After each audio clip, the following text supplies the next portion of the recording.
بيبدأ الفيلم يوم 21 يونيو 2028 لما لوس أنجلوس بيحصل فيها واحدة من أسوأ أعمال الشغب في تاريخ كاليفورنيا. قبلها بيوم ونص شركة كلير ووتر الخاصة قطعت المية عن المدينة فجأة ومن غير أي إنذار، وده سبب غضب كبير. الناس نزلت الشارع بأعداد كبيرة، والحكومة فرضت حظر تجول بيسمح للبوليس يضرب بالنار على أي حد يكسره. وفي حتة ثانية من المدينة عصابة بيقودها شيرمان وأخوه ليف واتنين من شركائهم منهم جيم بيستخدموا الفوضى دي عشان يسرقوا بنك، وخطتهم فشلت لما الخزنة الأساسية ما فتحتش، ومع الوقت القليل اللي كان فاضل خدوا حاجات غالية من صناديق الأمانات. ليف خد قلم شيك من واحد ومتجاهل تحذيره إن القلم ده هتكون ليه عواقب خطيرة. محاولة الهروب بتاعتهم باظت لما تسلقوا السور الخلفي وطلعوا في وش دورية بوليس. ليف اتوتر وضرب نار، وبيبدأ تبادل إطلاق نار عنيف، وضباط بوليس اتقتلوا، بس واحد من رجالتهم كمان اتقتل، وليف اتصاب إصابة بالغة. شيرمان اتصل بجين توماس الممرضة المسؤولة في فندق أرتمس،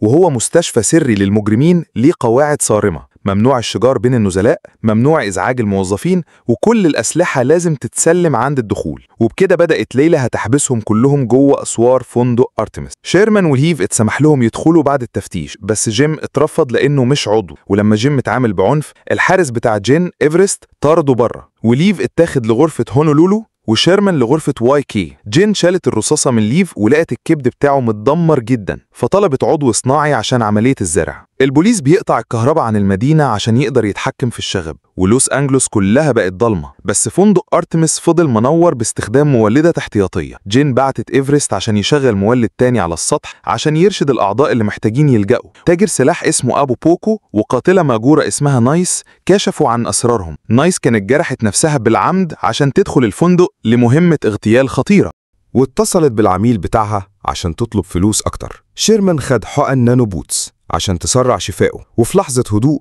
قال لجين إن ليف كان عايز يسيب حياة الإجرام، بس شيرمان ما كانش بيسمع كلامه أبدا، وجين قالت له إن كل واحد لازم يعرف إمتى الوقت المناسب عشان يوقف. بعد ما مشت شيرمان لاحظ القلم اللي ليف كان سرقه ما كانش قلم عادي، كان مخبي حاجة غالية جواه. الأمور اتغيرت لما كروسبي فرانكلين ابن الملك الذئب المرعب والمالك الأصلي لفندق أرتمس اتصل يطلب غرفة لأبوه، وجين رفضت ووضحت إن الفندق بيقبل الأعضاء اللي بيدخلوا على طول. كروسبي هدد إنه هيدمر المكان، فجين قالت لإيفرست يستعد للمشاكل. بره أعمال الشغب قربت أكتر، ومن على السطح إيفرست اقترح إنهم يمشوا، بس جين كانت واثقة في دفاعات الفندق. بعد شوية سمعوا إن في مريض طوارئ تاني جاي في الطريق، وأبولكو ونايس راحوا أوضة الألعاب عشان يتفرجوا على الأخبار، وشيرمان انضم ليهم وعمل نفسه بيعمل قهوة. أبولكو سخر من نايس، وشيرمان حذره من مهاراتها القاتلة. نايس كسرت مج ورمت عليه حتة منه، بس ما جيش فيه عشان ما تكسرش قاعدة الفندق اللي بتمنع العنف، وبتبدأ الأمور تهدى. شيرمان سرق محفظة أبولكو في السر ولقى فيها كارت دخول. بره كروسبي ورجالته وصلوا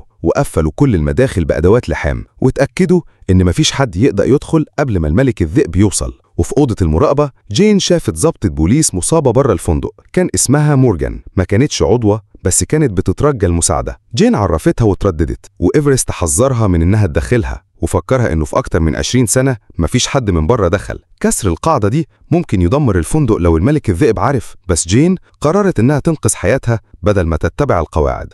وبتفصل الكهرباء فجأة، وإيفرست بيجري عشان يرجعها، وجين دخلت مورجان من مدخل سري، وبيعدوا على شيرمان في الممر قبل ما يوصلوا للأدوار اللي تحت. وفي الأسانسير جين إيديها بتترعش وشغلت تسجيل على التابلت بتاعها عشان تهدى، وبتوري مورجان صورة ولد اسمه بيل. مورجان عرفته، ده كان صديق طفولة، وبالنسبة لجين هو ابنها اللي مات من 22 سنة، ومن بعد موته ما كانتش قادرة تسيب أرتيميس. اللحظة بتاعتهم انتهت لما البوليس وصل عشان بيدور على المشاغبين اللي كانوا قريبين، ومن غير إنذار ضربوا مدنيين بالنار وصوبوا مسدساتهم على جين. وقبل ما يقبضوا عليها إيفرست ظهر وقضى عليهم وشد جين لمكان آمن. مورجان دخلت لجوه من الممر السري، وبعد دقايق كروسبي أمر رجالته يقتلوا الضباط عشان ما يبقاش فيه أي شهود. وبنشوف شيرمان بيبص في محفظة أبولكو اللي سرقها. ورا كارت الدخول لقى كارت ATM سري جواه بيانات. نايس دخلت وهي بالفعل عارفة انه خده، وبدل ما تواجهه شاركته وشربت معاه، وورته ندوب على معصمها من شرايح عضوية كتير، ووضحت ان القاتل المحترف بيحتاجهم للعلاج السريع في اي حتة في العالم. وبعدين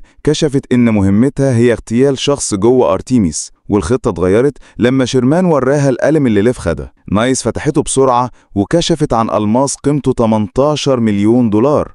وبتقول له إنهم بتوع الملك الذئب وغالبا بيتم تتبعهم، وحذرت إن الملك الذئب هيجي مش بس عشان العلاج ولكن كمان عشان يسترد الألماس ويقتل كل واحد له علاقة بيه. وحست شيرمان إنه يمشي قبل فوات الأوان، بس هو رفض وقال إنه هيفضل لحد ما ليف يخف. وفي أوضة العمليات جين واجهت تحديها الخاص، وكانت بعيدة عن النظام الآلي فاضطرت تعمل الجراحة يدوي، وهو حاجة ما كانتش عملتها من سنين. ذكريات موت بال والحقنة اللي لقيتها على الشط كانت بتطاردها وهي بتشتغل. وبنشوف شيرمان وهو بيتصل بحد من معارفه القدام عشان يرتب عربية هروب، وبيوري ليف الشعار المحفور على القلم، وليف اتجمد وعرف إنه بتاع الملك الذئب، واحد من أخطر المجرمين اللي عايشين في البلد. السرقة منه كانت حكم إعدام. شيرمان حاول يطمنه ووعدوا إنهم هيمشوا أول ما يخف. جين كملت عملية مورجان بنجاح ونقلتها للتعافي، ولما مورجان شكرتها جين وضحت إن مش الشارة بتاعتها هي اللي خلتها تساعدها ولكن صلتها ببال. من بعد موته جين كانت شايفاها زي العيلة، ومورجان عبرت عن تعزيها، بس جين أنهت الحوار وقالت لها تغير هدومها، ولما تيجي إشارة الكود الأزرق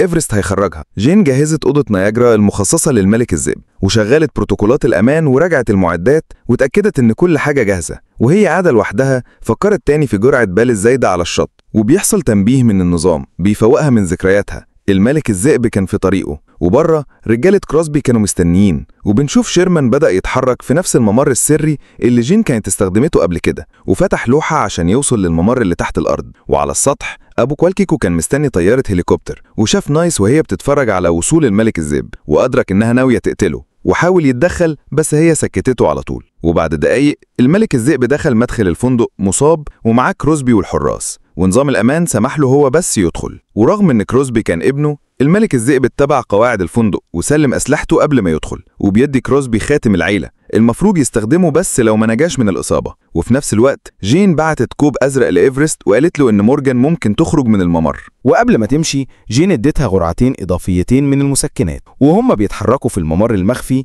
إيفرست ومورجان اتقابلوا مع شيرمان، ولاحظ جزمة مورجان، ودي كانت إشارة إنها من سلطات تطبيق القانون، بس اختار إنه يسكت. وعلى السطح نايس بتجهز للمهمة وزرعت قنبلة صغيرة في المولد الاحتياطي وظبطتها تنفجر بعد 5 دقايق عشان الملك الذئب بيبقى في الضلمة وقت هجومها. وبنشوف جين بدأت تعالج الملك الذئب وحقنته في السر بمصل بنزي دريكس، وهو مصل بيخلي الناس تقول الحقيقة. ولما قال اسم بال من غير ما يتسأل اتجمدت. وبره حظر التجول بقى عنيف، البوليس كان بيتعامل بقسوة أكتر، وده خلى هروب إيفرست ومورجان أخطر. وشيرمان رجع أوضة ليف واستخدم كارت الدخول المسروق بتاع أبوالكو عشان يطلع مسدس، وقال لليف يستعد عشان يمشوا، وليف رفض عشان كان أضعف من إنه يتحرك. وبنشوف العداد على قنبلة نايس كان لسه بيعد، ونايس بترجع تاخد القطعة اللي ضربت بيها أبوالكو قبل كده. وفي أوضة نياجرا جين ادت الملك الذئب مصل حقيقة أكتر وضغطت عليه عشان يجاوب، واعترف إن بال كان سرق واحدة من عربياته،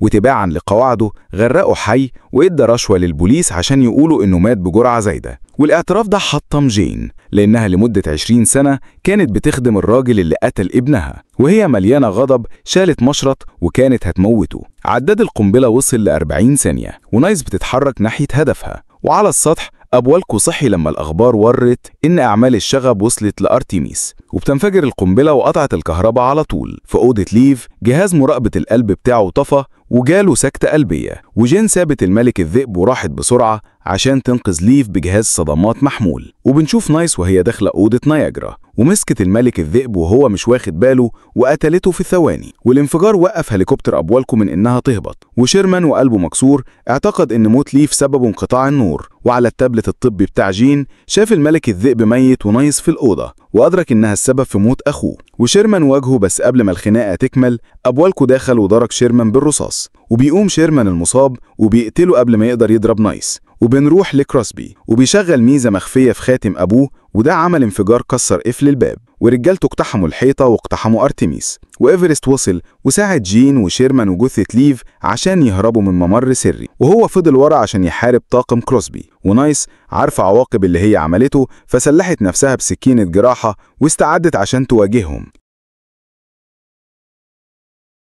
جين وشيرمان وصلوا الدور الأرضي، بس وقفهم كروسبي الغاضب اللي لام جين على موت أبوه. وشيرمان عرض عليه القلم المليان ألماظ وقال إنها فرصته عشان ياخد مكان الملك الذئب. كروسبي وافق عليه وخلى شيرمان يمشي، بس قال إنه هيقتل جين. وقبل ما يضرب، شيرمان رش في عينيه بخاخ العين بتاع جين، وجين طعنت كروسبي في ظهره، وده اداها فرصة تهرب. والأول مرة من 22 سنة جين طلعت بره. الشوارع كانت لسه مليانة فوضى. وصلوا لعربية الهروب بتاعة شيرمان، بس جين رفضت تمشي واختارت إنها تفضل ورا وتساعد المصابين. قالت لشيرمان يروح لأباتشي في لاس فيجاس، وهو المكان الآمن الوحيد للمجرمين المصابين. جين دلوقتي في سلام مع الحقيقة، فضلت ورا عشان تخدم المدينة. شيرمان لسه بيحزن على ليف، أخيرا بقى متحرر من الذنب. هما الاتنين اتفرقوا، وفي حتة تانية إيفرست ونايس نجوا من القتال وهزموا رجالة كروسبي. ومع إن جين مشيت، إيفرست قرر يفضل في أرتيمس.